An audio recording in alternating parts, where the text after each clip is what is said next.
Hi Jared, here's your 347 small block Ford description and combination. That's one of our CNC head on. Custom ground hydraulic roller. We got the rear sump oil pan. We just got the dyno set up to run it. And a carburetor distributor. Obviously you got your own.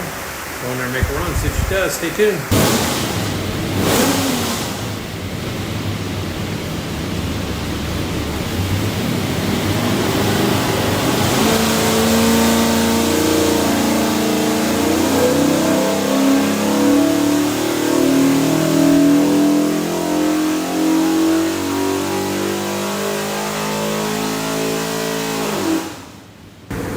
You know, 3,800, 379 foot-pounds of torque, peak torque, 439, pretty flat there.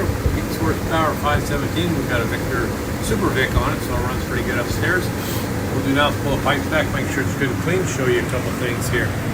See your engine, you find a single looks like a credit card, it's a USB card full of technical information. And the crate will be this engine spec sheet. I highly recommend reading it. Have a great day.